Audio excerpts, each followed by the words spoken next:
Welcome tonight. Let me give you a little bit in the news, what's going on in the news, starting with the New World Order. There's a lot of things happening. If you've been listening to the news, even though it's sanitized, you might have heard a little bit about it. Let me give you this one. Supreme Court turns back atheists' demand again.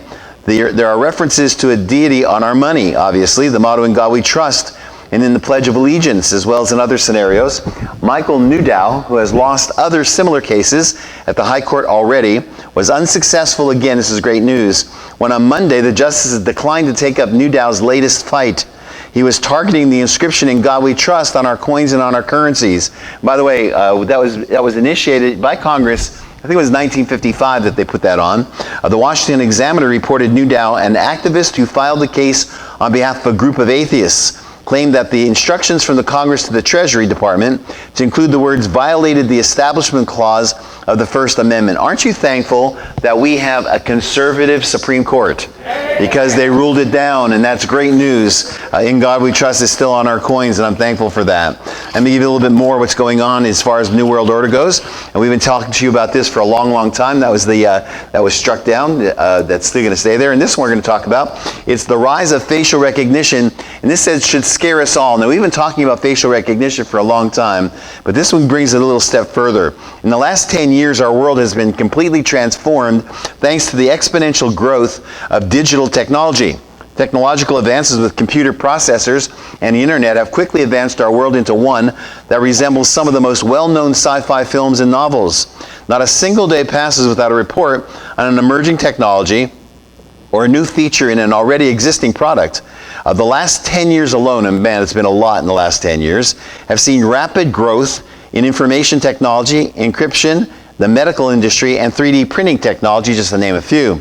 Unfortunately, as technology is a tool, there are equally frightening developments taking place in the first 2 decades of the 21st century. Specifically, the ability for governments and private actors to monitor and spy on the activities of the average person has nearly become accepted as the norm. Now, I'm reading this to you, and I read this to you almost every week. I tell you about facial recognition, and I know we hear it, we all hear it, you're up on things, and I know that. But I want us not just to hear it today, I want you to really let this sink in, because something's happening that I'm sure most Americans are not aware of.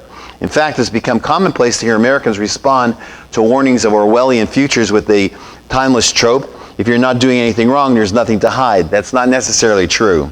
This is what makes it all the more surprising to see a surplus of recent reports examining the dangers and implications of a world where facial recognition technology is commonplace. Here's a small example and a small sample of the current headlines related to facial recognition. Most Americans trust facial recognition technology, but not at the airport. Then terrifying AI matches DNA to facial recognition databases. Why facial recognition is important. 3 signs it's too big to ignore any longer. And facial recognition smart glasses could make public surveillance discreet and ubiquitous. So now there are smart glasses that obviously TSA agents are going to be given. And in those glasses, they look like normal glasses. They will have pinpoints that will recognize your face. So as they look at your face, it'll go into a data bank. It'll tell exactly who you are. Now, the positive side to that, obviously, is a terrorist. The negative side to that is it's going to tell who you are, no matter who you are. Even the Washington Post published a warning titled, "Don't Smile for Surveillance: Why Airport Face Scans Are a Privacy Trap." Questions surrounding the emerging technology have reached enough of a tipping point that just this week, House Democrats questioned the Department of Homeland Security over the use of facial recognition tech on U.S. citizens. The Hill reported that more than 20 House Democrats sent a letter on Friday to the DHS over the Customs and Border Protection's use of facial recognition technology at U.S. airports. Listen to this. The TSA plans to have facial recognition tech at the top 20 airports for international travelers by 2020. That's next year. And at all airports by 2022. The TSA has also previously expressed their desire, you ready? To scan the face of every single American who enters an airport. So that means every single one of us will be on some data bank. Now, when you talk about Antichrist, and you talk about numbering a society, and you talk about knowing where everybody is, that technology isn't already there, it's already in use. And so obviously you're not going to be able to hide. It's very difficult to get off the grid. Let me give you a little bit more as we go on in some of the articles we talk about. We talk about the economy because we know that we're going to a one world system very, very soon. And this came out this week. Backlash grows against cashless society. And again, I've been telling you about a cashless society, but now we're seeing a backlash. And I'm going to add a little bit more to this article as we go along. There was a time when cash was king, but a growing number of businesses worldwide are now refusing to accept payment with banknotes or coins. And of course, we've told you some of the places, even in Birmingham, where you can't pay cash for coffees, you can't pay cash for some of the stores. There's about several different ones in Birmingham alone. In the United States, the move toward a cashless society has sparked a backlash amid fears the digital payment marginalize the poor, especially the 8.4 million households, 6.5% of all households in the country, that do not have a bank account or access to a credit card, according to the Federal Deposit Insurance Corporation. The People's Bank of China, the central bank, has cracked down on merchants who refuse to accept cash. But the move comes as the nation's digital economy accelerates, with 1 billion people, that's a seventh of the planet, regularly paying for items on their mobile phones. 1 billion people. Sweden could be completely cashless by 2021.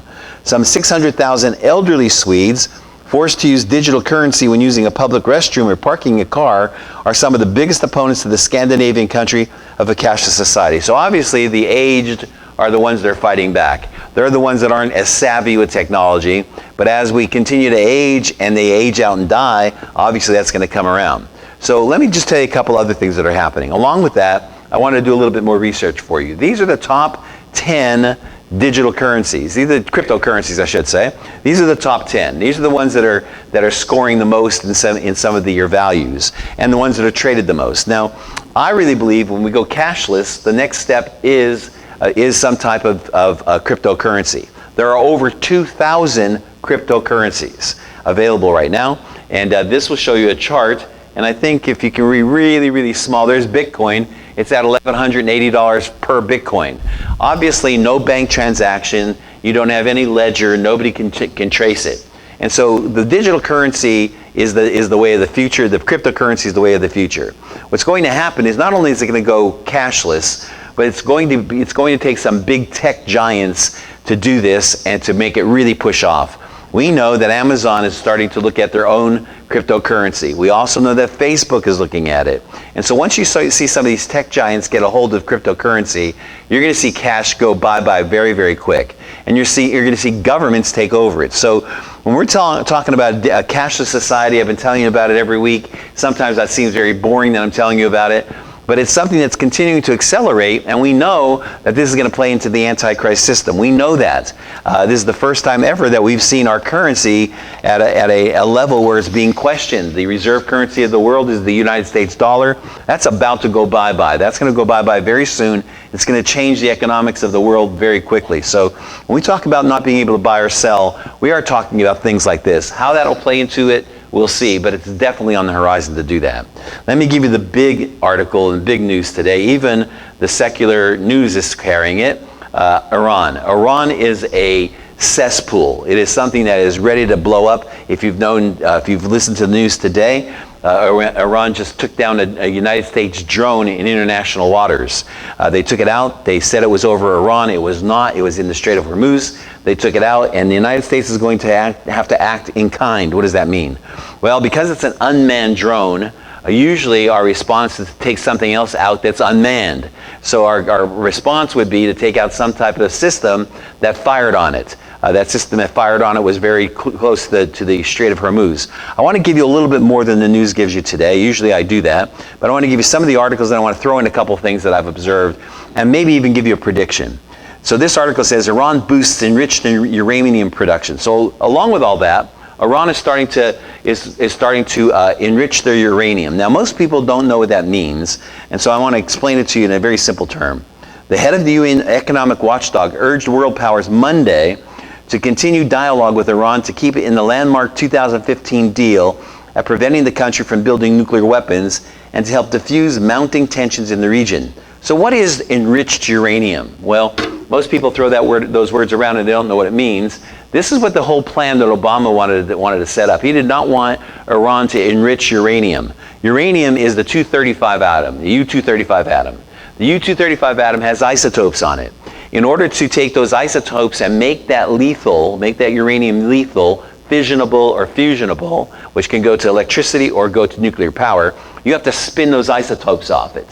When you spin those isotopes off it, now it becomes lethal. It becomes either electricity in one side, or if they really spin them off, it can become a nuclear weapon. So centrifuges, you've heard that word before, a centrifuge does just that. It spins the isotopes off the U-235 atom. So Iran has been prohibited from making centrifuges to spin the isotopes off. That was part of the deal. But let me tell you something. Obama sold us down the tubes because they're still spinning it. Listen to this. After his regular update to the International Atomic Energy Agency's Board of Governors in Vienna, Yukiya Amano told reporters that Tehran has increased its uranium enrichment activities as it threatened it would. So it's going against all of the plans that are there, and it's increasing its uranium, its enrichment. He said Iran's low-enriched uranium, producing rate is increasing, but it wasn't clear yet whether it had exceeded the limitations set in the so-called Joint Comprehensive Plan of Action. That's the JCPOA. Thank you, Obama. The 2015 nuclear deal was designed to keep Tehran from building atomic weapons in exchange for economic incentives. But the decision by President Donald Trump to pull the U.S. out and to increase sanctions on Iran has taken a toll on the Iranian economy. The Iranian economy is being strangled right now. They're in dire need. They're going to have a civil war. There is something happening in Iran that is just absolutely unprecedented. They are starving to death. Their unemployment is sky high. Their inflation is sky high. And they're feeling it. They're feeling the fact that something's going to happen. Let me read you a couple more articles, just build on this and give you a little bit more. This one says this: Iran forging ahead with accelerated uranium enrichment. Another article: the Atomic Energy Organization of Iran, it's the AEOI, has boosted the number of centrifuge machines. I just told you why they need that, to spin off the isotopes, used for enriching uranium at the country's Fordow nuclear site to over 1,000 units, a special aide said Sunday. So this will tell you what's going on. The semi-official Tanzim news agency said that only 720 centrifuges were spinning at the major Fordow nuclear site before the beginning of nuclear negotiations with the world powers that led to the Iran deal. But the number now has reached 1,044. So they're making more centrifuges, they're spinning off more isotopes, they're gearing up for a nuclear bomb. Now, Iran does not have a nuclear weapon yet. Iran is a rogue nation. It is a nation that all of its neighbors are afraid of, not just Israel. They cannot get a nuclear weapon. Israel will not let them get a nuclear weapon, neither will the United States. So file that one, and let's go a little bit further and tell you what's happening so we can build up. Iran, another one. Iran begins to lash out as they realize they can't hold out for the 2020 election. So here's the deal. Iran's thinking that they can outlast President Trump. President Trump has put a stranglehold on Iran. He's the first one ever to do it. Should have been done 40 years ago. He put a stranglehold on them, and basically he's not letting them threaten us anymore, and he's not sending plane loads of cash over to them to appease them like Obama did. And so they are desperate to do something. The slew of terrorist attacks perpetrated recently by the Iranian Islamic Revolutionary Guard Corps, the Revolutionary Guard has been deemed a terrorist organization, first time ever, by President Trump. They are a proxy organization. Iran's not going to come out and go directly against America. They will be wiped out. Iran is a jello nation. It has no military per se. It's backed up by Houthis. It's backed up by the Islamic Revolutionary Guard. It's backed up by terrorists and different types of Islamic jihad. So it has no meat to it. So listen what's happening.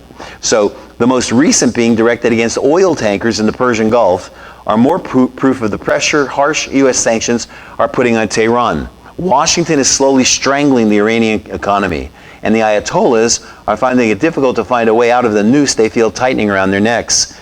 The Europeans, as they usually do, are expressing understanding of Tehran's difficulties, but not doing anything to help it. And let me tell you how I know that. A Norwegian tanker was blown up. The Norwegians said absolutely nothing about it. Why? Because they know that America is going to start to do something about it. Whereas Russia and China, the Ayatollah regime's most important allies, are not known for handling out bonbons, and even if they wanted to help Iran, their economic ability to do so is limited. The Iranians thought they could hold on to 2020 U.S. elections. They're hoping that Trump won't get it again. in the hope that if a new government were voted in, pressure from Washington would ease up. But the Iranian economy has collapsed faster than officials in Tehran thought it would. And the economic distress has led to increased civil protests within Iran. They're on the brink of a civil war. The budget hardships also forced Iran to slash the generous aid it provided to various satellites throughout the Middle East, including Hezbollah, which is obviously an enemy of Israel. They're laying off fighters, which is great. And the regime of Syrian President Bashar al-Assad. Iranian President Hassan Rouhani, now again remember, there's an Ayatollah who is the spiritual leader. There's a president, Hassan Rouhani. The Ayatollah is Khomeini. Nobody does anything unless he says so, even the president. So it quickly became clear that both Rouhani and his foreign minister, Javad Zarif, are the tail of the dog, and it's the IRGC, that's the Iranian Guard, who decide policy in Iran. So it's a rogue nation. The IRGC wants to maintain its power and promote terrorism throughout the Middle East, even if Iranian citizens are the ones who have to pay the price, and they are paying the price. And so let me show you what's starting to happen. Another article on it. Secretary of State, so we know that they have been setting mines. We know the Iranians have set mines in the Persian Gulf, specifically the Strait of Hormuz. I'm going to tell you why that's so strategic and so important in a moment, and why this is definitely going to break out into some type of skirmish. Secretary of State Mike Pompeo says the United States believes Iran was responsible for attacks that damaged 2 oil tankers near the Persian Gulf. American forces found an unexploded mine on one of the damaged vessels. As a matter of fact, during the night, an Iranian ship came to take the mine away. A fireball erupted on the Norwegian-owned MT Front Altair after a suspected torpedo attack caused 3 explosions, forcing the crew to abandon ship. Sailors on the Japanese-owned Kokuka Courageous also had to flee after it was hit by another explosion in a pair of apparent attacks today, which have left the Middle East on high alert. It is the assessment of the United States government that the Islamic Republic of Iran is responsible for the attacks that occurred in the Gulf of Oman today, Pompeo told the reporters at the State Department. So they're using proxies. Let me give you a little summation of it. I went and did a little bit of research for you. This is the Persian Gulf. I'm not sure if my pointer will get there, but we'll try. Let's see. I don't think it's there. Okay, if you go over to the right over there, you'll see the Gulf. That's the Strait of Hormuz right here. You'll see it come on in a second. Right over here, Strait of Hormuz to the right. That is the Persian Gulf. That is the spot where we are having all the terrorist attacks. The drone was taken down. I think it was a $6.5 million drone. Was taken down right in the Persian Gulf, very close to the Strait of Hormuz. The Strait of Hormuz is an extremely important part of our economy worldwide. Let me tell you why. 19% of the oil that comes to us every single day comes through the Strait of Hormuz. And so that oil is distributed to the entire world. If you block up the Strait of Hormuz, you bring the world to a standstill. And so they know what they're doing. They know they're trying to push it. Let me tell you what I think America could do. I think they should do. And by the way, if you elect me president, I promise I'll do this. We need to take out the Navy of Iran. We need to wipe out every single ship they have. We need to get them out of the Strait of Hormuz so they cannot take anything that flies an Iranian flag needs to be taken out. You can warn them. You can throw leaflets at them. You can tell them to get their people off the ships and take every single one of them out. You take their Navy out, they're not allowed to do any of this. We already control the skies, and so there's nothing they can do in the skies. We have to do something against them to stop this. Now, we know that President Trump does not want to put any boots on the ground. We know that. But Iran is going to continue to use its proxies to do this. They're desperate. They're going to do something that's very desperate. Here's what I'm concerned about. And I'm concerned in a sense, but I'm okay with it. They're going to do something, and they're going to make a terrible mistake if they do something against Israel.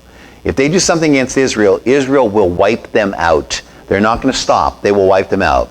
The Bible talks about it. The Bible talks about Iran being totally wiped out. It talks about them not being a people. And so we're watching something happen. The State Department has something to do. They'll have about 10 days in order to respond. Their response will probably be taking out the air base that took out the drone. It's usually kind for kind. If they took any personnel out, we would take personnel out. If they didn't take personnel out, we'll take machinery out. But it's going to happen. Now, I told you this is a powder keg. Something's going to happen. Something big is going to happen there. Again, this is the situation. They know that the world is dependent on the opening of the Strait of Hormuz. They know that. And so we are very, very close to something. I've been telling you this a couple of weeks. We are very close to something major happening there. I'm thankful that Trump is not a hothead.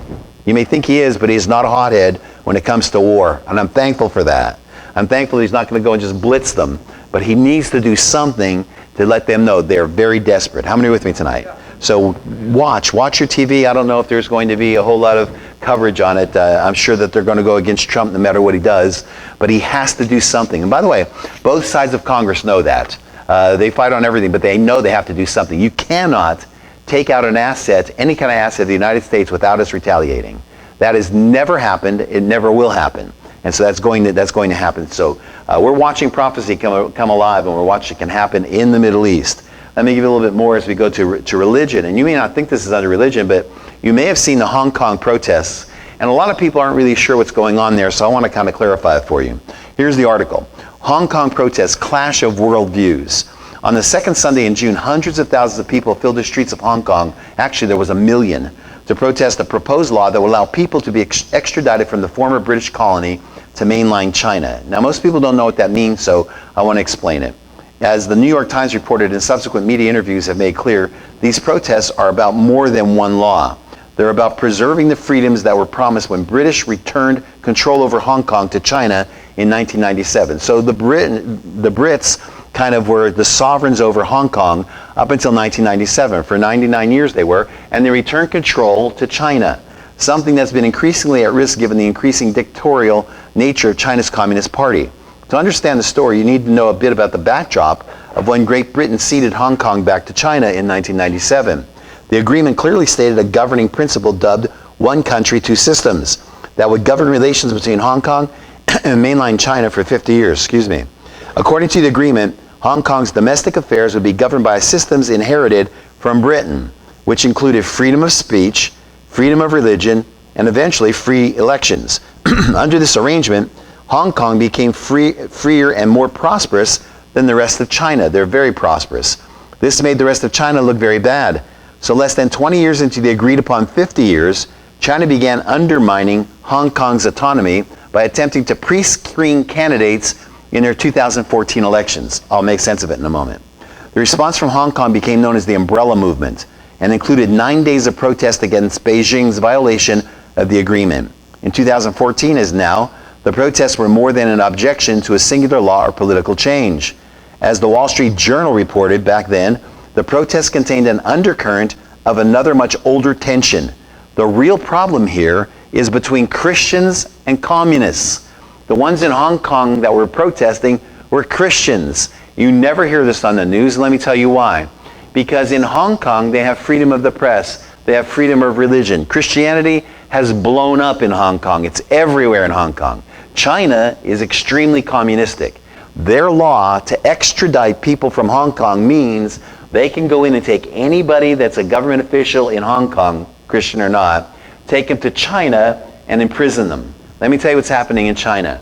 China just blew up one of the largest mega churches in its country. They're having a war on Christians in China. So this protest that you're seeing is a protest of worldviews. It's not just about Hong Kong and China. It's about Christianity and atheism. And it's happening, and you're hearing nothing about that in our news. All you're seeing is Hong Kong going against China, and no one even knows what's going on. It is a religious battle, and it's happening right now. And I think you should know that. Somebody say amen. All right, let me give you a little bit more. I've been following this for years, and recently, as a matter of fact, I preached here about 2 years ago about something really weird that's happening in the world. It's called animal die-offs. Some of you remember me talking about animal die-offs. It's very strange. Something really weird is happening, and it's been lately, within the last 10 to 15 years. So I want to share with you. This is a large number of fish that have died off. I'm going to just share with you just a couple things that have happened in the last month or two. So I'll read it for you. It says this, and I'm not sure why that is up there. I think we need to have that come away. Help me out here if you can. All right, I'm going to read it for you even if we can't see it. It says, some people say this is a mystery. Some say these are all natural die-offs. Some people say that chemtrails are the cause. Some say this is caused by Fukushima. Some people say this is due to man's pollution. There it is. Others say it's God's judgment. Whatever the cause, we know one thing for certain, that this was prophesied to happen in the Bible. Listen, Hosea 4, 1-3. Hear the word of the Lord, you children of Israel. For the Lord has a controversy with the inhabitants of the land, because there is no truth, no mercy, nor judgment, nor knowledge of God in the land. By swearing and lying, and killing and stealing and committing adultery, they break out and blood touches blood. Therefore, consequently, shall the land mourn, and everyone that dwells therein shall anguish. With the beasts of the field, with the fowls of heaven, yea, the fishes of the sea also shall be taken away. So listen to what happened in the last couple of months. June 13th, 2.2 million pigs killed due to swine fever in Vietnam. June 12th, 60 dead seals found washed up along the coasts of Alaska. June 11th, many birds dropping dead in Campbellton, Canada.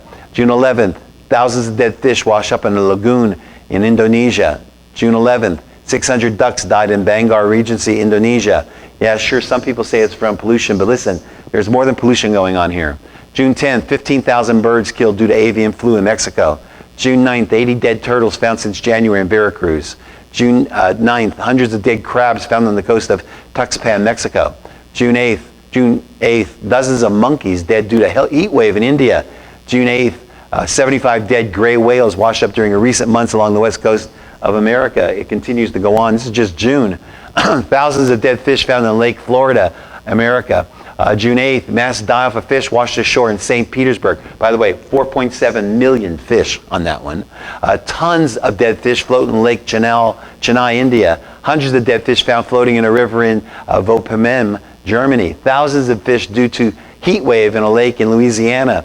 Hundreds of dead fish washed ashore on a beach of Florida. 11,000 birds killed to avian flu in Xinjiang, China.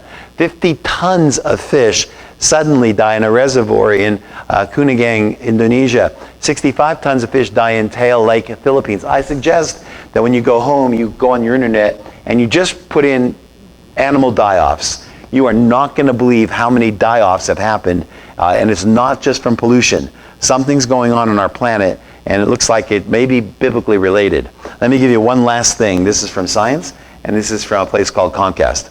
Comcast launches eye control for TV. At first, this sounds good. Comcast has launched a feature enabling viewers with physical disabilities like spinal cord injuries or amyotrophic lateral sclerosis, that's ALS, or Lou Gehrig's disease, the ability to navigate their television using only their eyes. I don't know about you when you were a kid, but when I was a kid, we had 3 channels. I remember that. My brother was 6 years older, sat on the couch, and I was the channel changer.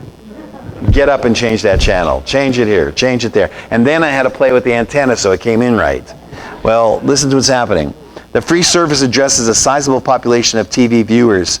Xifinity X1 Eye Control is a web-based remote for tablets and computers that pairs with an existing eye gaze system that allows viewers with a single glance to change the channel, access the DVR, or search for programs. Now, that sounds really interesting, doesn't it? Actually, it's going to help people with, obviously, disabilities. They can just look at their TV and they can change the channel just with their eyes. But think about that if it's ever militarized. Think about that if you ever have to explode bombs with just your eyes. So our technology is advancing way past our intellect. It's passing way past our ability to even handle it. That's in the news for tonight. We'll continue to bring that forward to you. I'm going to ask the ushers if they come forward. And as they're coming,